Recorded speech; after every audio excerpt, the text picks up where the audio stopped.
All right, folks, we are back again. The red folder has gotten a little bit thicker. We got our orange highlighter, and I got some fresh legal documents and information to cover. I will be doing so while wearing my new XRP hoodie. If you guys are looking to get access, the link is down below for the merch and all of our other affiliates. I appreciate your guys' support so much. So huge shout out to Jimmy Valley. Yesterday, we spoke about an hour-long conversation about the key objectives of this buyback proposal. Has nothing to do with clout and all the crazy things the haters are coming at us for. And it actually applies to not just XRP holders, but everybody who owns digital assets or thinks they own digital assets and own the rights to that property. Now, specifically, we're talking about amendments being made to the UCC, which is the Uniform Commercial Code, and the specific ruling, well, one of them that we're looking at is the take-free rule. So I'm going to get into it. I got my red folder. It got a little bit thicker. I had to highlight some of these key parts. And so I want to start here by going over the key objectives of what this buyback proposal committee is all about, okay? I'm going to cover the key objectives. Then we're going to touch on the changes to the UCC. And then we're going to get into the take-free rule. And I'm going to show you guys why the timing of this 2022 confidential committee is so crucial for the XRP holders in the snapshot that occurred, but how this pertains to anyone who thinks they may own some digital assets and, want to protect your rights to that property. This pertains to you. So this is not just for XRP holders. This conversation has nothing to do with 50,000 per XRP. This is about our rights to our digital asset property. Let's get right on into it. So I'm going to start here. Here's the key objectives of this confidential committee, and this is from Jimmy. He just sent this to us. And I want to read this short piece here on the key objectives. Many people in the XRP community and the digital asset community more broadly express criticism with respect to the efforts of Val Hill Capital and the 2021 Confidential Committee, and now this 2022 Confidential Committee, to put the proposed transactions before the United States government in some manner. Most of these people are ignorant of the developing legal statutory landscape in our country with respect to digital assets. There are several objectives for undertaking these efforts, including, without limitation, the following. Number 1, establish the fair market value for XRP in an increasingly illiquid market directly resulting from governmental action, i.e., a potential governmental taking without just compensation in violation of the Takings Clause of the Fifth Amendment to the United States Constitution. Objective number 2, publicly notifying XRP holders' claims to their XRP and associated airdrop rights and assets for purposes of emerging take-free rules or inadvertently releasing security interests to the government or other transferees, which would include third-party creditors, digital asset platforms, to be incorporated into the Uniform Commercial Code. So that's that UCC that I'm talking about. And this is in regards to some of the states that have already adopted updates to the UCC. Third objective, establish damages with respect to claims that may arise in the future for XRP token holders with respect to objectives 1 and 2 above. And finally, objective 4, bring awareness to the broader population regarding the potential uses and value of XRP and the XRP ledger. Okay, so let's get right on into it, folks. I got a couple key documents. This document was sent to me by Jimmy. We're about to get into that. But what I got here is I printed out the UCC. The Uniform Commercial Code is a comprehensive set of laws governing all commercial transactions in the United States. It is not a federal law, but a uniformly adopted state law. Uniformity of law is essential in this area for interstate transaction of business. Because the UCC has been universally adopted, businesses can enter into contracts with confidence that the terms will be enforced in the same way by the courts of every American jurisdiction. The resulting certainty of business relationships allows businesses to grow and the American economy to thrive. Gee, what an idea, right? For this reason, the UCC has been called the backbone of American commerce. This is the laws for trade, for business, for the transferring, sale of assets, okay? And so right here we have articles 1 through 9. There's been a couple amendments that were made to this. Bank deposits and collections, fund transfers, letters of credit, bulk sales, documents of titles, investment securities, secured transactions, 2 amendments, one made in 2010 to Article 9, one made in 2018 to Article 9. And then here's where this is really going to apply to us, and this was where this gets interesting. Article 12 in the 2022 amendments. The 2022 amendments to the Uniform Commercial Code address emerging technologies, providing updated rules for commercial transactions involving virtual currencies, distributed ledger technologies, including blockchain, artificial intelligence, and other technological developments. The amendments span almost every article of the UCC and add a new Article 12 addressing certain types of digital assets defined as controllable electronic records, CERs. The amendments provide new default rules to govern transactions involving these new technologies and clarify the UCC's applicability to mixed transactions involving both goods and services. The amendments also contain some miscellaneous revisions unrelated to technological developments, but providing needed clarification. Okay, so right there, this is from the UCC themselves, which is compiled of the American Law Institute and the Uniform Law Commission are the two, industry groups that basically make up this deal. And it's state law. It's not federal law. It's all uniform law agreed upon by the states. And as I mentioned, 4 states have already enacted updates to this, additional amendments to nearly all of the articles. But then we're talking about in Article 12, an additional article that has been filed that would pertain more specifically to digital assets. And just wait till I tell you guys about this take-free clause. Really incredible. So this is the article that Jimmy Valley sent us here just a couple days ago. Amendments to Uniform Commercial Code aim to provide clarity on the transfer of digital assets. This was put out by October 6th, and this is from Skadden. Okay. Over the last few years, stakeholders in the digital asset space have questioned how digital assets should be treated for purposes of the UCC, a comprehensive body of laws relating to commercial transactions that are adopted at the state level. There will soon be some clarification on this important issue. The American Law Institute and the Uniform Law Commission, the 2 sponsors of the UCC, approved amendments this summer to create a new Article 12 titled Controllable Electronic Records to address this point. So that's the CERs. The sponsors also approved related amendments to many of the existing articles of the UCC. As discussed further below, these changes address, among other matters, the acquisition and disposition of interests, including security interests, in certain digital assets, including fungible virtual currencies such as Bitcoin, non-fungible tokens, NFTs, and payment intangibles and accounts evidenced by an electronic record. Article 12 also addresses how competing interests in a digital asset are to be resolved, an issue of growing concern in the Web3 space. The amendments will now be introduced for consideration by the states. So what does Article 12 govern? Let's get right on into it. The new article governs the transfer of property rights in a controllable electronic record, CER, which is defined as a record stored in an electronic medium that can be subjected to control. By definition, a CER excludes any digital assets that are not subject to control, as well as those that are already subject to other commercial laws, such as e-sign, the Uniform Electronic Transactions Act, or other articles of the UCC. Article 12 also does not address the regulation of any digital assets, for example, how they are taxed, implications for banking regulations, or the prevalent question in the Web3 space as to whether such assets constitute securities. So that's not what this is about. This is about title, transfer, sale, leases, property rights. The amendments are intended to modernize and clarify existing commercial law governing the transfer of digital assets, including with a new definition of control of a controllable electronic record and with the recognition of 3 new subcategories of intangible property. So the 3 new categories are the CERs, the controllable accounts, and controllable payment intangibles. So guys, I'm trying to keep this as simple as possible for you guys. So I just want to skip ahead. That's what Article 12 is about, right?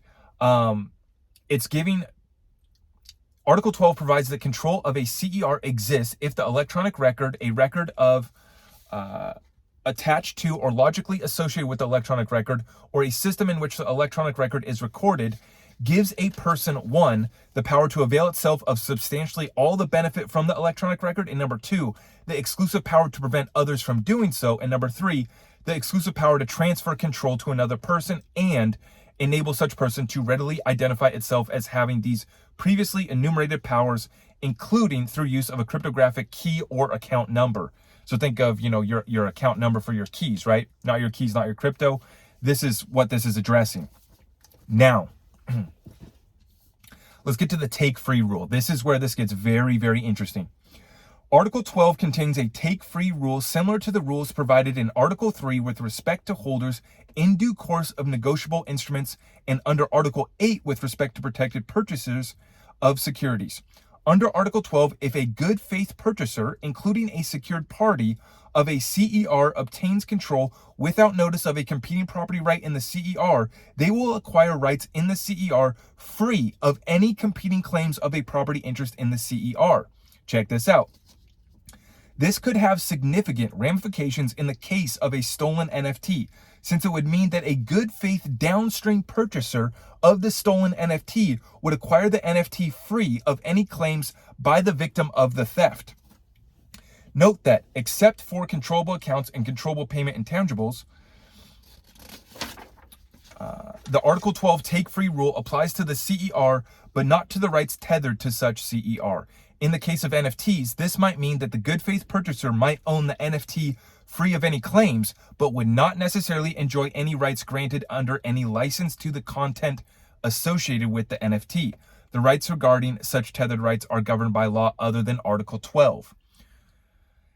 This legal jargon, guys, I'm not here for tax, legal, or financial advice. Let's be clear about that. And I'm just some Joe Blow XRP holder who's trying to create some generational wealth for my family. And I think that this asset could be a key part of the infrastructure of the new financial system. I'm trying to figure this thing out with you guys. My understanding of this is that basically the purchaser of the NFT, if they didn't know of any claims, they would be able to take access of that property, but potentially you wouldn't get all of the rights that would come with that NFT. This gets very interesting. And as you can see, this pertains to all of us XRP holders because of the snapshot that we had.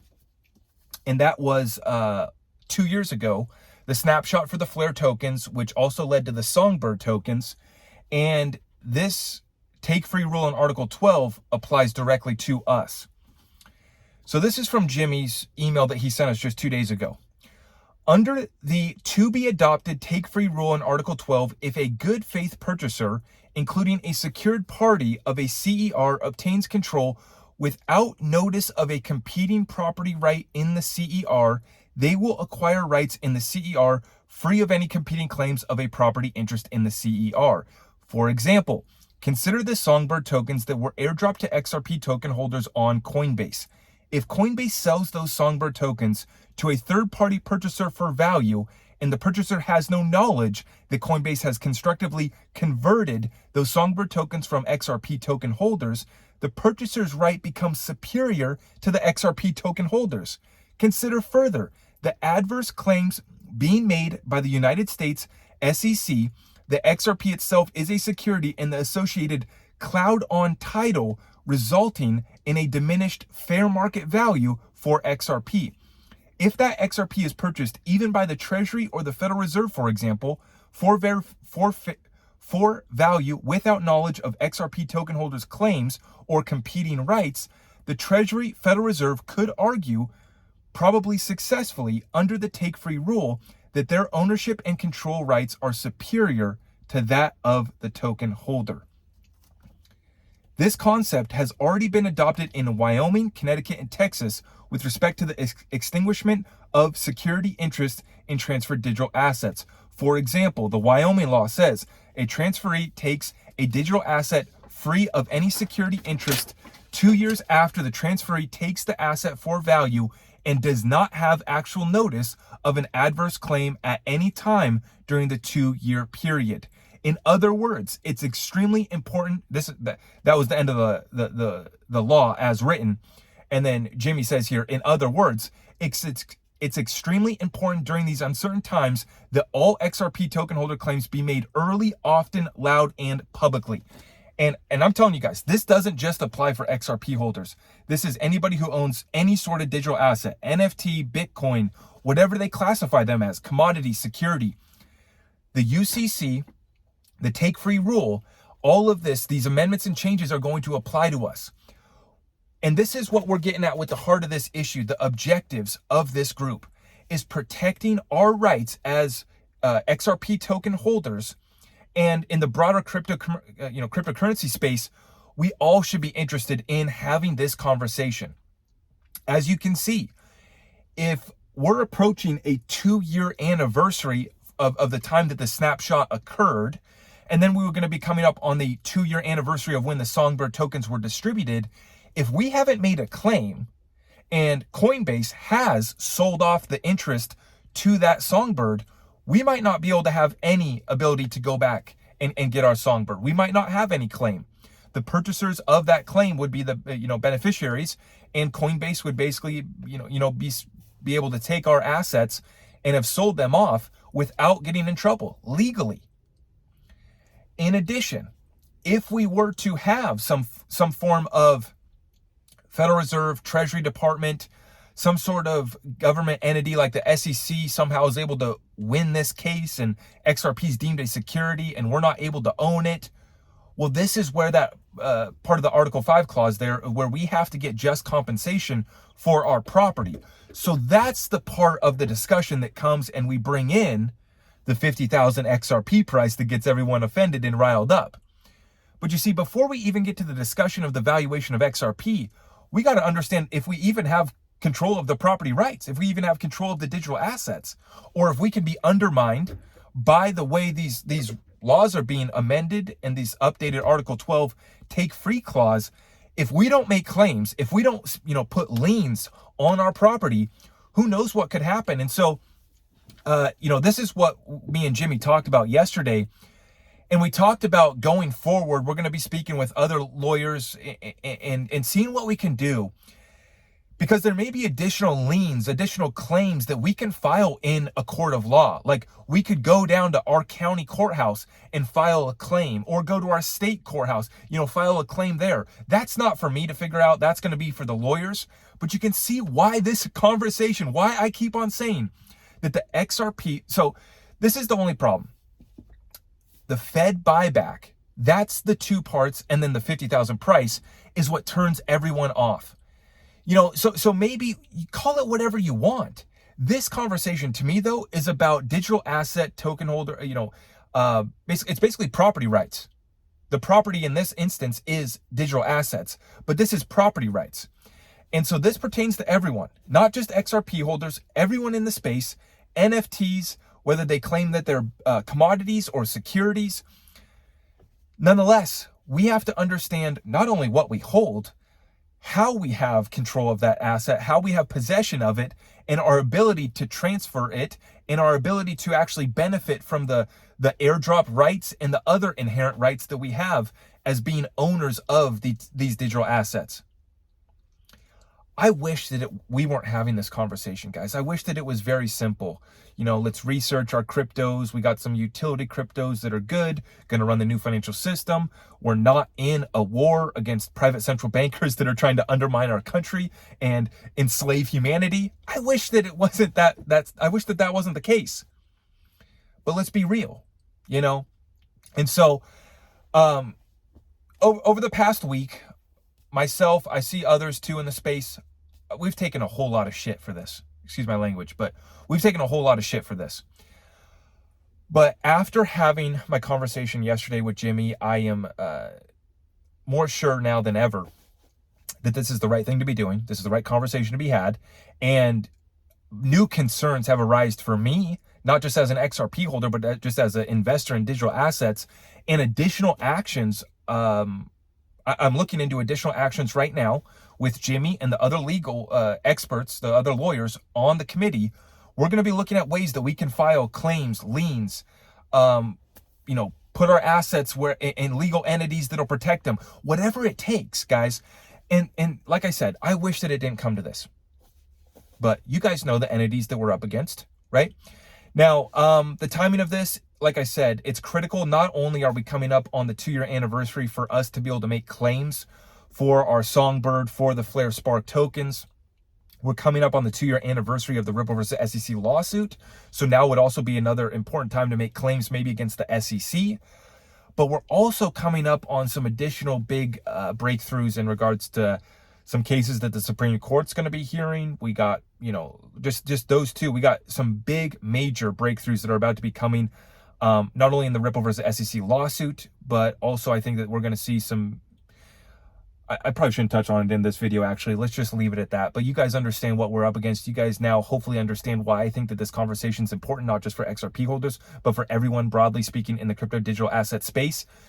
And I'm not a lawyer. I'm not here for financial tax advice. Please consult with your professional. Get someone on your team. I'm glad, you know, that it's an honor that Jimmy's included me in this deal, not only to be part of history, you know, helping to implement the new financial system, but also helping the common man or woman that is trying to take advantage of this new financial system, trying to acquire these assets that are going to actually help move humanity forward and allow us to preserve our wealth. You know, they're not just trying to take it from the taxes, right? But they're literally just behind in the laws.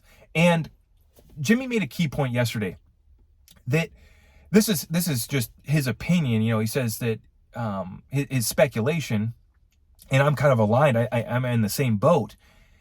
The SEC and the powers that be that kind of made this case, this staged lawsuit against against Ripple, if they had their way, this thing would be stalled out. This thing would be going to the Supreme Court. This thing wouldn't be done till 2024, 2025. And they would have been able to make all these claims for our XRP, for our Songbird, for, you know, while we were distracted and while we are being distracted by a recession, raising interest rates that is completely folding this economy, the Federal Reserve completely rug pulling the economy after they injected a historical amount of liquidity into the system, right? It's all done by design. And then we get all caught up in the distractions. Meanwhile, the amendments and the laws as written really do and could potentially undermine a lot of us digital asset owners. So once again, this video is not intended to add to any more of the additional FUD and the fear, uncertainty, and doubt within this space, and especially for XRP holders. I'm trying to provide clarity for you guys. I'm trying to calm down the community and get us focused on the important part of this conversation. But nonetheless, you see that it's pressing. The timing is pressing. We're coming up here on critical moments for some actions to be had, and I will continue to report on this issue. We're not going anywhere. I'm not going to stop talking about a buyback. I don't care about the opinions of other guys that think that this is nonsense. Quite frankly, as I talked about when I first brought this up again, for me, this comes from an American first. I want to save my country, and we have a central bank entity that is not working for our best interest. So that's number one. And two, we're dealing with a government, a United States corporation that is also bankrupt. So those were the two key parts that got me into this thing, that got me wrapped up in this whole rabbit hole. And then with this additional information here, and like I said, the red folder is getting thicker because we got documents on documents, and I was up all night reading. I actually woke up early this morning. One, I couldn't sleep because all of the shit that we're taking on Twitter just has me in Twitter all day and in the comments. And I'm not here to battle. I'm not here to argue with anybody. Whether you want to get on board or not doesn't matter to me. What I want to make people aware of is that we need to understand and have this conversation for the sake of our rights as digital asset owners, as property owners. I tend to believe that this asset and others that we hold are going to be pretty valuable. Whether that's a $5 XRP or a $50,000 XRP, that's a whole different conversation. But do we even own the rights to the asset? That's what is getting interesting right now, and I just want to continue to update you guys further as this goes. Jimmy agreed that it will be appropriate to come on the show here in a little bit after we have, like I said, there's some key developments underway. So we're going to let some of these developments kind of play out. We're going to sit back. The confidential committee just got fired up again, the 2022 one. And so this is all fresh. Jimmy's going to be making his rounds on everybody's show. I know he's a very busy guy. But after we let some things develop out here, we're going to get Jimmy back on the show here. And I'm really looking forward to just providing clarity for the community. I understand everyone is riled up. This is impossible. This is no chance. And, quite frankly, the chances of this buyback proposal in my red folder here being adopted and accepted by the Federal Reserve is slim to none. but I'm going to put up the fight regardless. You know, and I see a negative take by some in the community, the developer minds, the deep researchers that, have gotten turned off by this. And I just, if you guys don't want to put up a fight, that's fine. That's your prerogative. For me, I'm going to be putting up a fight. I have values and things that I stand for, and I believe in my country, and I want to save my country, and I want others to save your country too. As I said, this doesn't apply to XRP holders in other countries until you guys go with lawyers and in a confidential committee in your country as well, and put up a fight in your country as well. And yeah, I understand everybody's upset too that we're calling it the confidential committee and we got our red folders. Well, what's confidential, guys, is the members. We got to keep some of the members want some privacy and anonymity, and that's fine. That's fine, guys. Don't get all caught up. I mean, really, you guys understand. You guys are here for the adult conversation. Those of you guys that are on my channel and understand where I'm coming at, I'm for the community. I'm not a sellout. I've never done a paid sponsorship deal. Jimmy Valley's not paying me. Ripple's not paying me. If you guys want to support my show, please just smash the thumbs up. We got some merch. We got some affiliate links down below. I appreciate all the love and support. You guys know I'm always going to keep it real with you guys, and our interests are aligned. I'm here for the community, always will be, and I appreciate all of you guys so much. God bless all of you. We'll see you in the next one. Take care.